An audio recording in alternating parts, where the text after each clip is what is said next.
Because about the time when he came out with She's Gotta Have It, there was probably the longest period of time that basically black culture had really not been reflected in the Hollywood mainstream. Love him or hate him, Quentin Tarantino is a cinematic storm you can't ignore. Amid the chaotic evolution of contemporary filmmaking, Quentin Tarantino has emerged as one of the fiercest and most intellectually rigorous directors of his time, blending a deep reverence for cinema history with an exacting demand for performance precision that has led to both iconic partnerships and volatile fallouts. Celebrated for reshaping the indie film scene with groundbreaking works like Pulp Fiction and Kill Bill, Tarantino exhibits an uncanny instinct for spotting genuine talent on screen. Yet this same brilliance has repeatedly clashed with actors whose methods or behavior disrupt his strict creative expectations and uncompromising standards. Tarantino's recurring creative conflicts stand out because they highlight the tension between unfiltered artistic vision and the commercially driven machinery of mainstream Hollywood. His signature screenwriting style, marked by razor-sharp dialogue and layered character arcs, demands performers who surrender entirely to his vision and who resist the urge to overshadow the story with personal ego. When actors fall short of these high standards or challenge his authority, they often find themselves at the center of explosive disputes, conflicts that echo through the industry as powerful reminders of the risks involved in challenging one of cinema's most unyielding auteurs. Edward Norton. The clash between Quentin Tarantino and Edward Norton stands out as one of Hollywood's most intellectually charged creative conflicts. Despite their mutual dedication to artistic excellence, their differing views on collaboration and control proved irreconcilable. Tarantino was initially impressed by Norton when the actor emerged in the mid-90s, praising his cerebral approach to character work and evident dedication to his craft. But things quickly unraveled when Norton's habit of deeply analyzing scripts and suggesting rewrites ran up against Tarantino's fiercely guarded control over his writing. Edward treats scripts like academic material, dissecting every line with scholarly intensity, noted producer Harvey Weinstein, who tried multiple times to bring the two together. Quentin, on the other hand, views his screenplays as sacred, perfected through his own relentless process, not through outside edits. Their creative tension played out publicly, though both avoided outright insults. Instead, their carefully phrased statements hinted at an underlying incompatibility in their filmmaking philosophies. For fans of both artists, the fallout was especially frustrating. Their talents had the potential to produce something remarkable together, but without a clear structure for creative leadership, their partnership never stood a chance. Will Smith. The widely publicized creative clash between Quentin Tarantino and Will Smith came to a head during early talks on Django Unchained, as their opposing beliefs on portraying slavery and racial trauma made collaboration unworkable from the start. Right from the beginning, when Will Smith was being considered for the lead, both he and Tarantino showed real excitement about tackling the film's heavy subject matter together. Yet not long after they began collaborating, it became obvious that they were ideologically miles apart when it came to shaping the protagonist and framing the film's deeper message. While producer Stacey Sher later reflected, Will saw Django as a more conventional hero, she also noted that Tarantino believed authenticity meant exploring the character's flaws and moral gray areas. What followed were increasingly tense exchanges as the two creatives battled to strike a balance between mainstream appeal and uncompromising narrative depth. The conflict peaked when Smith allegedly proposed toning down some of Django's ethically murky actions, prompting Tarantino to wonder if Smith was truly willing to take on a role with such brutal emotional depth. Although the official explanation for Smith exiting the film was scheduling related, those close to the production recognized it as the natural fallout of two strong artistic visions that could never align. Kevin Costner.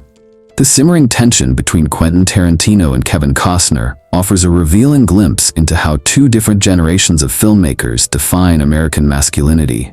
Their professional animosity isn't just personal. It reflects a deeper cultural divide over the nature of heroism and moral complexity in modern cinema. When Tarantino exploded onto the scene in the 1990s, Costner was already a Hollywood icon, known for his sincere portrayals of noble, unflinching heroes in sweeping historical dramas. To Tarantino, this kind of storytelling felt hollow, an idealized, sanitized version of American history that lacked grit, ambiguity, and authenticity. Where Costner championed clear-cut protagonists and emotional earnestness, Tarantino gravitated toward flawed anti-heroes, characters defined by inner conflict and moral gray zones. From the start, their artistic visions clashed. The rare occasions they crossed paths at industry events were marked by forced smiles and thinly veiled contempt, a mutual distaste barely hidden behind professional civility. To Tarantino, Costner represented everything he disliked about Hollywood's prestige cinema. His longtime collaborator, screenwriter Roger Avary, once remarked that Costner confused sincerity for depth and moral simplicity for real dramatic weight, sentiments that echoed Tarantino's own critiques. Their rivalry only deepened as both vied for similar historical projects in the late 90s and early 2000s. Tarantino openly questioned whether Costner was capable of confronting the psychological darkness and complexity that honest historical storytelling demanded. And as films like Dances with Wolves garnered critical and commercial acclaim, Tarantino's disdain only grew. In his eyes, audiences were being fed a sentimental lie, a feel-good version of America that glossed over its contradictions rather than exposing them.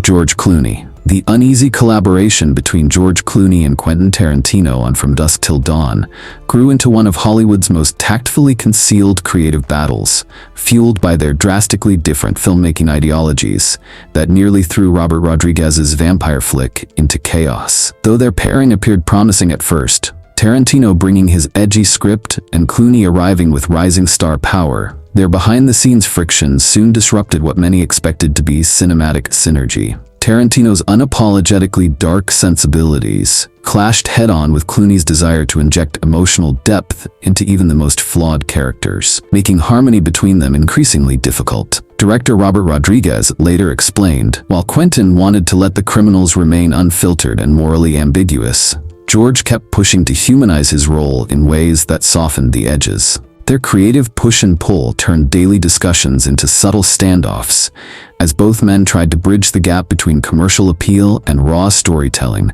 without giving up their principles. Matters worsened when Clooney reportedly raised concerns about the intensity of the violence in certain scenes, which sparked deeper arguments over what filmmakers owe to audiences in terms of moral framing and ethical storytelling. Tarantino, known for his explosive reactions to any perceived artistic dilution, responded with fiery resistance, setting a tense tone that hovered over the set throughout much of the film's production. Chevy Chase. A deep creative divide separates Quentin Tarantino and Chevy Chase, marking one of the most ideologically rich feuds in Hollywood history, as Tarantino's critique of the iconic comedian underscores a more existential debate over sincerity in performance versus superficial showmanship. Back when Tarantino was still immersing himself in obscure films and underground cinema, his early exposure to Chase's brand of humor sparked both admiration for the actor's timing and unease over what Tarantino viewed as a detached, performative stance toward the audience. Because Tarantino has always gravitated toward performers who vanish entirely into their characters, he instantly found conflict with Chase's deliberate tendency to break the fourth wall and remind viewers they were watching a film. In their limited but telling interactions within the entertainment industry, it became clear that Tarantino's devotion to raw realism clashed hard against an actor who preferred to stay comfortably within the bounds of his public comedic identity. Quentin finds in Chevy a mirror of everything he feels is wrong with today's comedic acting, said Victoria Thomas, a casting veteran who had professional dealings with both men on separate projects. To her, Chase came across as a performer more interested in recycling sketch-style routines than immersing himself in the immersive and emotionally committed craft Tarantino demands. Tensions came to a head in the mid-90s when rumors swirled about the two possibly working together, and Tarantino was said to have voiced hesitation about Chase's capacity to dive into the dark emotional terrains his scripts often explore. And with Chase's history of combative on-set behavior, Tarantino grew convinced that the comic legend didn't possess the focused work ethic required for serious dramatic film. Adding fuel to the fire was a pointed remark Tarantino made in a later interview, where he criticized certain actors for confusing arrogance with intellect, a veiled jab many industry veterans believed was clearly aimed at Chase. This veiled insult, rather than being dismissed, was widely read as a final nail in the coffin of any professional respect between the two men. Bruce Willis. The tense fallout between Bruce Willis and Quentin Tarantino became one of the most emotionally damaging feuds in action cinema, stemming from deep-rooted creative disputes on the set of Pulp Fiction that have cast long shadows over both of their careers. Although Tarantino believed casting Willis as Butch Coolidge would bring a gritty authenticity to the role, the mismatch between expectations and reality quickly ignited a volatile dynamic that plagued the entire filming experience. Rather than aligning on vision, Willis pushed for direct emotional clarity while Tarantino insisted on keeping Butch's motives wrapped in layers of nuance and ambiguity. Bruce needed to pin down Butch's mindset in every frame, said producer Lawrence Bender, but Quentin maintained the character should move from gut reactions, not over-explained logic. This growing disconnect wasn't just about personality. It extended to deeper questions about whether action should merely entertain or reflect deeper moral themes. Tensions escalated when Willis reportedly pushed back against Tarantino's authority, offering his own revisions for pivotal moments, which sparked a fiery confrontation on set that nearly derailed the entire project. The intensity of Tarantino's clashes often stems from his relentless pursuit of artistic truth and his unwillingness to compromise on story structure. These types of confrontations underline how creative genius can sometimes explode when confronted with mainstream star power and differing visions for storytelling.